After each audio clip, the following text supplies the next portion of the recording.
안녕하세요. 책 읽어주는 사서 50번째 시간 범어도서관 사서 손정아라고 합니다. 오늘 소개해드릴 책은 정은정 작가님의 밥은 먹고 다니냐는 말입니다. 정은정 작가님은 농촌 사회학 연구자로 대한민국 치킨전, 아스팔트 위에 씨앗을 뿌리다 등을 썼으며 농촌과 먹거리에 대해 신문에 글을 쓰고 라디오 방송들과 시사 팟캐스트 그것이 알기 싫다에서 말하고 있습니다. 밥은 먹고 다니냐? 밥 한 번 먹자는 말을 상대의 안부를 묻거나 인사처럼 흔히들 건넵니다. 별 생각 없이 건네는 이러한 밥에 관해 한 번쯤 생각해 볼 만한 책이 있어 오늘 소개하고자 합니다. 먼저 책의 마지막 장에 작가의 말을 소개해 드리겠습니다. 골고루 갖춘 밥상을 함께 받는 세상을 위해 차갑고 서러운 타인의 밥상을 살펴보는 일. 밥은 먹었느냐는 말과 밥은 먹고 다니냐는 말. 그 사이 어디쯤에서 헤매는 이들과 함께 글을 나누고 싶다. 무엇보다 농민과 자영업자들이 내 글의 독자가 되길 바라며 써온 글들이다. 하지만 독자로 염두에 두었던 이들은 하루가 길고 버거워 정작 이런 글에 눈길을 줄 여력이 없다는 것도 취재를 통해 알았다. 짬이 난다면 관공서 일을 보거나 잠깐이라도 눈을 붙이는 삶이기 때문이다. 이러한 근면하고 성실한 이들을 마음으로나마 응원하고자 이 글을 묶는다. 혹여 지나가다 누군가라도 이 책을 들춰보다 세상의 모든 먹거리는 농촌과 사람이 촘촘히 엮여 있음을 어렴풋하게 나마 느낀다면 더할 나위 없겠다. 이제 책 속의 이야기를 들려드리겠습니다. 1부 당신의 밥상 17페이지. 음식은 2인칭이자 타자지향적이다. 먹고 싶은 것 있어? 라고 물어주는 말만큼이나 사람을 위로하는 말이 또 있을까? 밥상을 차리는 일도 나를 위한 것이라기보다는 다른 이들을 위해 차리는 때가 더 많다.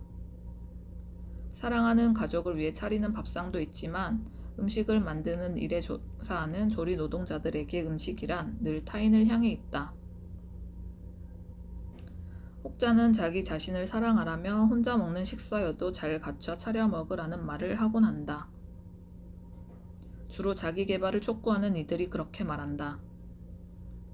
허나 음식이 어디 차려 먹는 데서만 끝이 나던가? 식재료를 구해 다듬고 씻어 조리하는 과정을 거치고 나면 먹는 일은 잠깐. 설거지와 음식물 처리가 남는다. 균형 있는 식단을 짜고 여기에 정성스러운 요리까지 할 시간과 돈이 모자란 이들에게 자신만을 위한 밥상 차리기는 너무 먼 나라 이야기다. 먹거리를 생산하는 농촌의 밥상 차리기도 고되기는 마찬가지다. 식사를 갖추기 어려운 이들이 고립된 식사를 하지 않도록 하는 것이 그 사회의 역량이다. 지난 20여 년 논쟁을 거듭하면서도 자리를 잡은 학교 급식의 발전 과정만 본다면 사회의 힘이 약하지만은 않다. 이 힘을 믿어야 한다. 형편에 따라 너무 차이나지 않게 그럭저럭 골고루 갖춘 밥상을 함께 받는 세상을 위해 차갑고 서러운 타인의 밥상을 살펴보는 일이 먼저였다. 2부 사람이 온다. 125페이지. 구슬 아이스크림 녹던 날. 2011년 7월 2일 토요일 여름 초입이었다. 최고 기온 26.8도. 그런데 상대 습도가 82.3%에 이르는 날이었다. 한국 여름이 견디기 힘든 것은 높은 습도 때문이고 에어컨은 이 습도를 낮춰 사람들의 살갗을 보송보송하게 만드는 요물이다.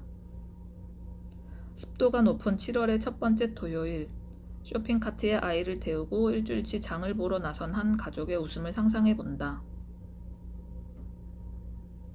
하지만 그날 이마트 탄현점에는 이러한 가족들이 한둘이 아니었던 모양이다.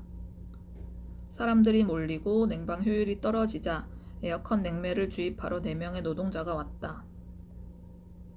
에어컨 냉매를 주입하다 그 자리에서 4명의 노동자가 목숨을 잃었다.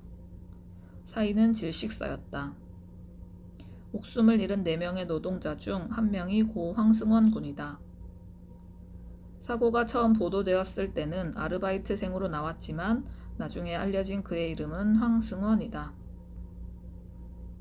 서울시립대 경제학부 1학년 휴학 중이라는 그의 프로필만큼이나 22살, 인생도 짧았다.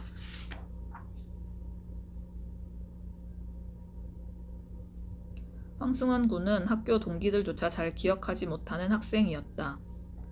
형편이 빠듯해 친구를 만나면 돈을 써야 하니 자신에게는 친구도 사치라며 집에서 어머니와 막걸리 한 잔을 먹는 일을 즐거움으로 삼았다고 한다. 그는 학교 수업만 겨우 듣고 알바를 가거나 공부를 하러 가야 했으니 캠퍼스의 낭만은 한갓집 남의 얘기였을 것이다. 세종대 호텔 경영학과 1학년을 다니다 등록금이 싸다는 시립대 경제학부에 다시 입학한 수재였지만 짧은 대학생활 2년 동안 남은 것은 학자금 대출 1,000만 원이었다. 이것이 그의 22살 짧은 행장이다. 황승원 군의 사연이 오르락내리락 하면서 시립대 총학생회가 움직이고 국회의원들이 움직였다. 아르바이트생일 뿐인 황승원 군의 죽음에 책임을 지지 않으려던 이마트도 협상에 나서 뒤늦은 장례가 치러졌다. 그렇게 이마트 사고로 명명된 황승원 군은 살았다면 30대가 되었을 것이다. 2011년 여름 아이 둘을 데리고 이마트로 피서를 갔다가 아이들이 졸라대는 통에 구슬 아이스크림을 사주었다. 구슬 아이스크림을 들고 밖으로 나오니 아이스크림이 순식간에 녹아버릴 태세였다. 화들짝 놀라 다시 이마트로 뛰어들어갔다. 구슬 아이스크림이 녹지 않을 만큼의 냉기를 유지하려던 그 처절한 노동을, 그리고 그들의 죽음과 혹서를 기억한다. 어엿한 성인인 그를 황승원 씨가 아니라 황승원 군이라고 고집스레 언명하는 이유는 어쩐지 그의 앞에서는 한없이 부끄러운 어른이어야 하고 기성세대여야 할 것 같아서다. 고 황승원 군을 기억하며 적는다. 시간 관계상 여기까지 소개하겠습니다. 책 속에는 우리가 미처 생각하지 못한, 알고 있었지만 잊고 살았던 밥과 노동에 대한 이야기가 가득 담겨 있으니 나머지 내용은 책을 구입하거나 범어도서관 종합자료실에서 확인하세요. 감사합니다.